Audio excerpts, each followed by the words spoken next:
Video like जरूर कर लीजिए और ऐसे वीडियो लगातार फ्री में पाने के लिए चैनल को तुरंत सब्सक्राइब कर लीजिए और बेल आइकन को जरूर टैप कर लीजिए ताकि आगे भी सारे वीडियो आपको मिलते रहे। यूट्यूब में फॉलो करते हैं तो प्लीज ये वाला फ्री टेलीग्राम चैनल जरूर ज्वाइन कर लीजिएगा। सारे नोटिफिकेशन सारे अपडेट यहीं पे आते हैं, ध्यान रखिए। दोस्तों, यूपी पीसीएस प्री 2024 का परिणाम जारी हो चुका है। इसमें जो अभ्यर्थी सफल हुए उन्हें बहुत बहुत बधाई हो। अब उन्हें मुख्य परीक्षा की प्रिपरेशन पर जोर देना चाहिए। तो आज की इस वीडियो में हम लोग देखेंगे कि यूपी पीसीएस की मुख्य परीक्षा जो है उसका पाठ्यक्रम क्या है, जो 8 पेपर होते हैं उसमें किन किन बिंदुओं को ध्यान में रखकर आपको पढ़ना चाहिए। ये सामान्यतः सबको पता होगा। इसमें अगर जिन्हें नहीं पता है तो वीडियो को पूरा देखिएगा। साथ ही साथ जो नए अभ्यर्थी हैं जो 2025 के लिए तैयारी कर रहे हैं तो उन्हें अभी से सिलेबस का ज्ञान होना अत्यंत आवश्यक है। तो देखिए दोस्तों, जो पीसीएस की मुख्य परीक्षा है इसमें कुल 8 प्रश्न पत्र होते हैं। पहला प्रश्न पत्र सामान्य हिंदी का होता है 150 अंकों का। दूसरा निबंध होता है 50-50 नंबर के 3 निबंध लिखने होते हैं, ये भी 150 अंक होते हैं। इसके बाद सामान्य अध्ययन प्रथम, द्वितीय, तृतीय और चतुर्थ, ये जो 5वां और 6वां सामान्य अध्ययन है ये यूपी से संबंधित पेपर होता है। तो कुल 8 पेपर होते हैं, 1500 इसका पूर्णांक होता है। इसमें सफल अभ्यर्थियों का साक्षात्कार होता है जो 100 अंकों का होता है और ये 1600 में जो मेरिट बनती है इसी आधार पर चयन होता है। एसडीएम, डीएसपी, तहसीलदार, विभिन्न प्रकार के पद प्रदान किए जाते हैं। तो ये 8 प्रश्न जो पत्र जो होते हैं इसमें किन बिंदुओं से प्रश्न आते हैं, एक एक बिंदुओं को विस्तार से देखते हैं। देखिए यहाँ पर कुछ निर्देश दिए गए, यही बताया गया कि प्रश्न पत्र किस प्रकार का होगा, साक्षात्कार के बारे में, और ये बताया गया है कि मुख्य परीक्षा में आप कैसे उपस्थित होंगे। देखिए सामान्य हिंदी में कुल 5 प्रश्न होते हैं। पहला प्रश्न दिए हुए खंड या फिर जो गद्य होता है इसका अवबोध हुआ प्रश्नोत्तर होता है, संक्षेपण होता है। तीसरा पॉइंट सरकारी एवं अर्ध सरकारी पत्र लेखन, तार लेखन, कार्यालय आदेश, अधिसूचना, परिपत्र। जो चौथा प्रश्न आता है इसमें शब्द ज्ञान का प्रयोग होता है। इसमें उपसर्ग प्रत्यय पहला होता है, विलोम शब्द दूसरा है, तीसरा वाक्यांश के लिए एक शब्द और चौथा होता है वर्तनी एवं वाक्य शुद्धि, 5वां लोकोक्ति और मुहावरा। तो ये कुल मतलब इतने प्रकार के प्रश्न सामान्य हिंदी में आते हैं 150 अंकों का। अगला जो होता है, देखिए दूसरा पेपर जो होता है निबंध का, इसमें निबंध लिखना होता है हिंदी, अंग्रेजी या उर्दू, जिस भाषा में आपको सुविधा है उस भाषा में लिख सकते हैं। निबंध के प्रत्येक प्रश्न में 3 खंड होंगे, प्रत्येक खंड में एक एक विषय पर 700 शब्दों के निबंध लिखने होंगे। प्रत्येक खंड 50-50 अंकों का होगा। तीनों खंडों में निम्नलिखित विषयों पर आधारित निबंध के प्रश्न होंगे। जैसे खंड का जो है इसमें साहित्य और संस्कृति हो गया, सामाजिक क्षेत्र है, राजनैतिक क्षेत्र है, यहाँ से निबंध आते हैं। खंड ख जो रहेगा विज्ञान, पर्यावरण और प्रौद्योगिकी से जुड़ा निबंध है, आर्थिक क्षेत्र, कृषि, उद्योग और व्यापार। जो खंड ग है राष्ट्रीय एवं अंतर्राष्ट्रीय घटनाक्रम, प्राकृतिक आपदाएं, भूस्खलन, भूकंप, बाढ़, सूखा, इससे संबंधित निबंध आएंगे। राष्ट्रीय विकास योजना एवं परियोजना। तो ये 3 अलग अलग खंड है जहाँ से निबंध पूछे जाते हैं। अब जो प्रथम प्रश्न पत्र होता है जीएस का, सामान्य अध्ययन का पहला पेपर, इसमें भारतीय संस्कृति के इतिहास में प्राचीन काल से आधुनिक काल के कला, रूप, साहित्य एवं वास्तुकला के महत्वपूर्ण पहलू शामिल होंगे। आधुनिक भारतीय इतिहास 1757 से लेकर 1947। 1757 का मतलब जो प्लासी का युद्ध हुआ था यहाँ से लेकर के जो भारत स्वतंत्रता अधिनियम है यहाँ तक, महत्वपूर्ण घटनाएं, व्यक्तिगत एवं समस्याएं इत्यादि, ये सब मतलब व्यक्तित्व समस्याएं ये सब आती हैं। स्वतंत्रता संग्राम, इनके विभिन्न चरण और देश के विभिन्न भागों में से इसका योगदान देने वाले महत्वपूर्ण व्यक्ति और उनका योगदान। स्वतंत्रता के पश्चात देश के अंदर एकीकरण और पुनर्गठन 1965 तक के बारे में यहाँ से प्रश्न बनते हैं। आगे विश्व के इतिहास में 18वीं से 20वीं सदी के मध्य तक की घटनाएं, जैसे फ्रांसीसी क्रांति हो गया, औद्योगिक क्रांति है, विश्व युद्ध, इसमें प्रथम और द्वितीय शामिल होगा, राष्ट्रीय सीमाओं का पुनः सीमांकन, उपनिवेशवाद की समाप्ति, राजनीतिक दर्शन शास्त्र जैसे साम्यवाद, पूंजीवाद, समाजवाद, नाजीवाद, फाशीवाद, इन सब से प्रश्न पूछे जाते हैं। आगे देखिए यहाँ पर अगला बिंदु जो होगा भारतीय समाज और संस्कृति की मुख्य विशेषताएं। नेक्स्ट महिला समाज एवं महिला संगठनों की भूमिका, जनसंख्या एवं संबंध समस्याएं, गरीबी, विकासात्मक विषय, शहरीकरण, उनकी समस्या एवं समाधान, उदारीकरण हो गया, निजीकरण है, वैश्वीकरण का अभिप्राय और उनका भारतीय समाज की अर्थ व्यवस्था एवं राज्य व्यवस्था समाज पर प्रभाव क्या होगा, तो वैश्वीकरण का क्या प्रभाव पड़ा इसके बारे में। राजनीतिक सामाजिक सशक्तिकरण, सांप्रदायिकता, क्षेत्रवाद और धर्मनिरपेक्षता, विश्व के प्रमुख प्राकृतिक संसाधनों के वितरण जैसे जल, मिट्टी, वन, दक्षिण एवं दक्षिण पूर्व एशिया में भारत से क्या संबंध है इसके बारे में। भौतिक भूगोल की प्रमुख विशिष्टताएं जैसे भूकंप, सुनामी, ज्वालामुखी, चक्रवात, समुद्री जलधारा, पवन, हिम, ये सब यहाँ से आते हैं। 12वां बिंदु भारत के सामुद्रिक संसाधन एवं उनकी संभाव्यता। मानव प्रवास, विश्व की शरणार्थी समस्या भारतीय उपमहाद्वीप के संदर्भ में। सीमांत एवं सीमाएं भारत उपमहाद्वीप के संबंध में। जनसंख्या एवं अधिवास, प्रकार एवं प्रतिरूप, नगरीकरण, स्मार्ट नगर और स्मार्ट ग्राम। तो ये जो पेपर 1 होता है कुल 15 बिंदु से प्रश्न आते हैं। इसी प्रकार पेपर 2 में अगर हम देखेंगे तो यहाँ पर जो पेपर 2 है, जैसे देखिए भारतीय संविधान, ऐतिहासिक आधार, विकास हो गया, विशेषताएं, संशोधन, महत्वपूर्ण प्रावधान एवं तथा आधारभूत संरचना। संविधान के आधारभूत प्रावधानों के विकास में उच्चतम न्यायालय की भूमिका। दूसरा बिंदु है संघ एवं राज्यों के कार्य तथा उत्तरदायित्व, संघीय ढांचे से संबंधित विषय एवं चुनौतियां, स्थानीय स्तर पर शक्तियों और वित्तों का हस्तांतरण और उनकी चुनौती, केंद्र राज्य वित्तीय संबंधों में वित्त आयोग की भूमिका। चौथा बिंदु है शक्तियों का पृथक्करण, वाद निवारण तंत्र एवं संस्थाएं, वैकल्पिक विवाद निवारण तंत्रों का उदय एवं उनका प्रयोग। तो ये अगला पॉइंट हो जाएगा। 5वां पॉइंट आता है भारतीय संवैधानिक योजना की अन्य प्रमुख लोकतांत्रिक देशों के साथ तुलना। मतलब जो भारत एक लोकतांत्रिक देश है, भारत के साथ अन्य जो लोकतांत्रिक देश है उनके साथ भारत की तुलना की जाएगी। संसद और राज्य विधायिका, इनके संरचना, कार्य संचालन, शक्ति और विशेषाधिकार से संबंधित प्रश्न पूछे जाते हैं। कार्यपालिका और न्यायपालिका की संरचना, संगठन और कार्य, सरकार के मंत्रालय एवं विभाग, प्रभावक समूह, औपचारिक या अनौपचारिक संघ तथा शासन प्रणाली एवं उनकी भूमिका, जनहित याचिका जिसे कि PIL पब्लिक इंटरेस्ट लिटिगेशन कहते हैं, यहाँ से भी प्रश्न आता है। जन प्रतिनिधित्व अधिनियम की प्रमुख विशेषताएं।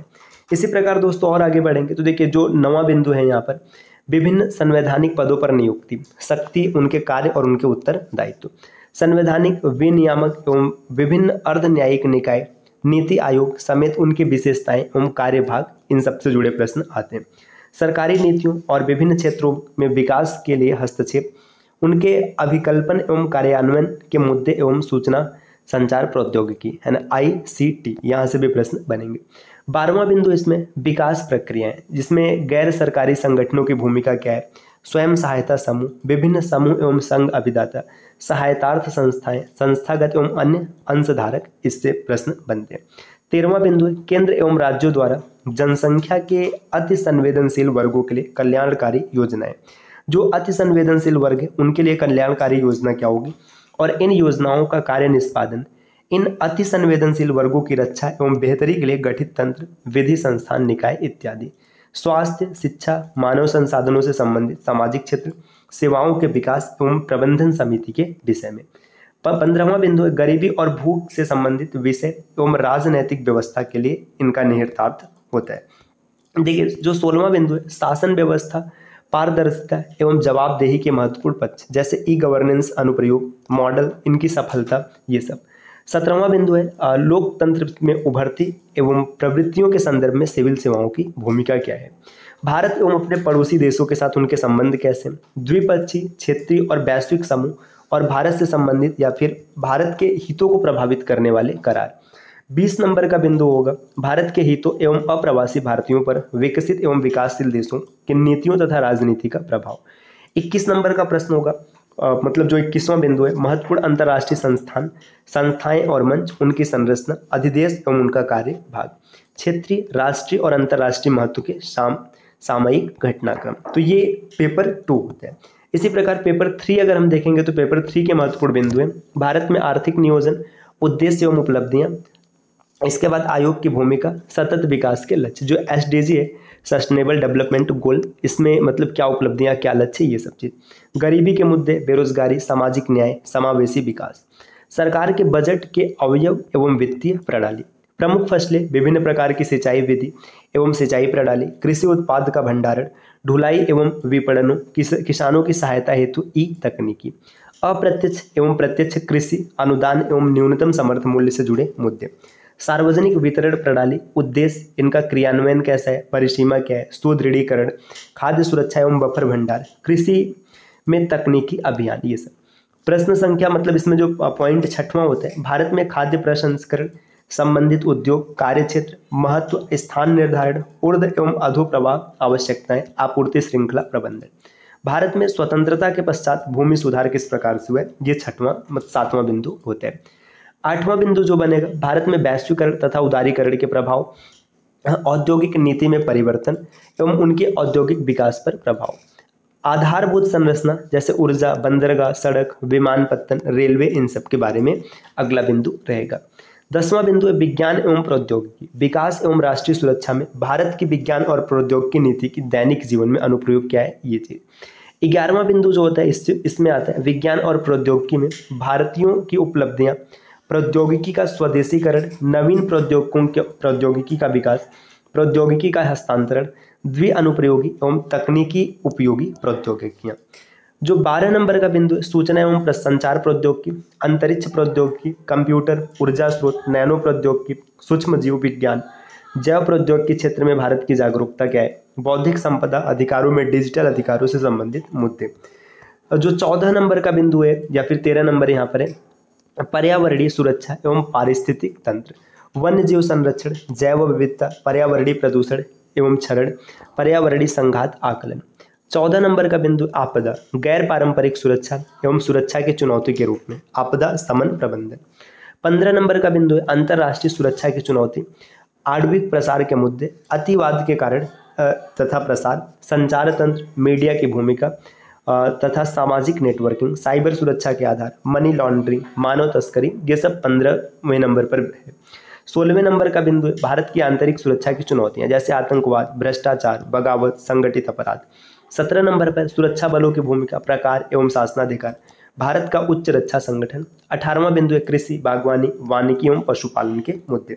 अब हम लोग पेपर 4 पर आएंगे तो पेपर 4 के जो महत्वपूर्ण बिंदु हैं जैसे नीति शास्त्र एवं मानव अंतता, यहाँ पे संबंध है, मानवीय क्रियाकलाप, ये सब चीजें। देखिए अभिवृत्ति जैसे अंतर्वस्तु संरचना, कार्य विस्तार, आचरण के परिक्षेप में इसका प्रभाव, संबंध, नैतिक एवं राजनैतिक अभिरुचि, सामाजिक प्रभाव एवं सहमति पैदा करना।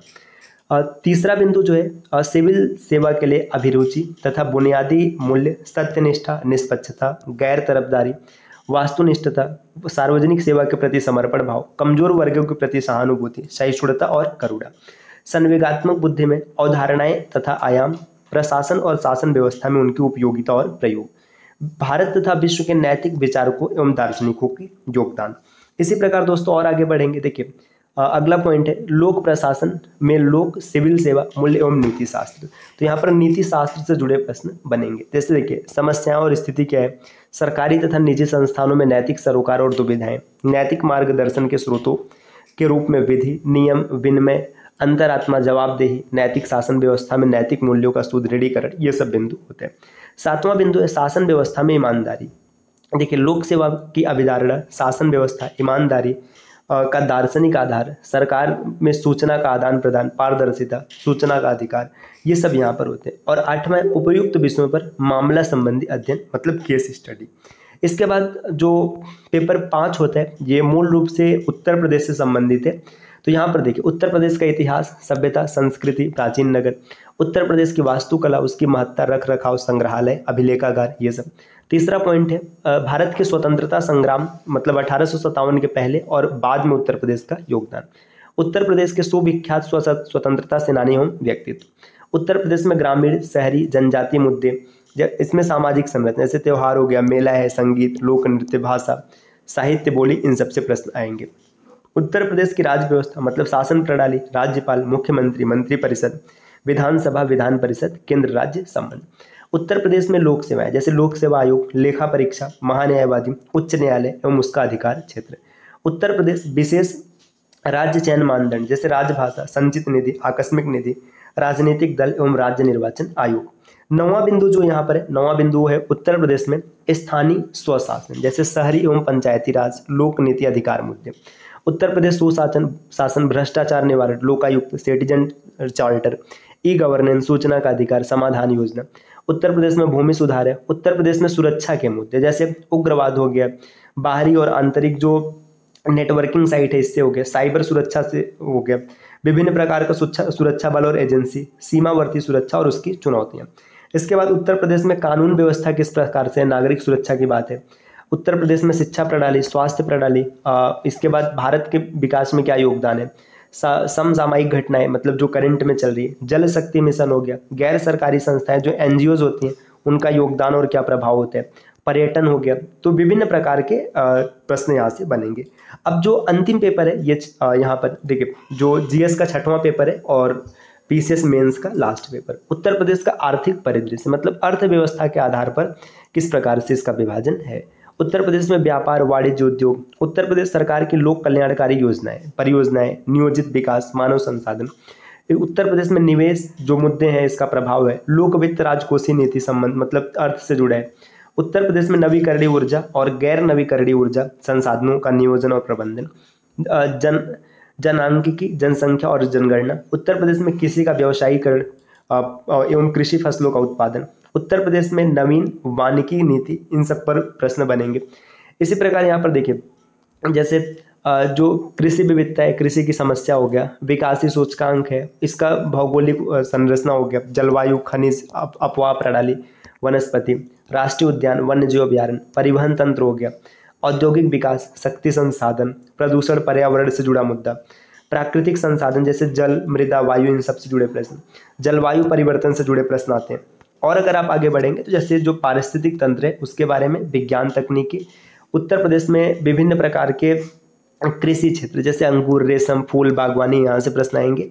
और सार्वजनिक एवं निजी साझेदारी को प्रोत्साहित करना। तो ये कंप्लीट सिलेबस रहा जो यूपी पीसीएस मेंस का होता है। तो साथियों, अगर आप मेंस की कंप्लीट प्रिपरेशन करना चाहते हैं, आंसर राइटिंग की प्रैक्टिस करना चाहते हैं, तो टीम के पेड कोर्सेज को ज्वाइन कर सकते हैं, जिसके लिए आप इनमें से किसी भी नंबर पर कॉल या व्हाट्सएप कर जानकारी प्राप्त कर सकते हैं।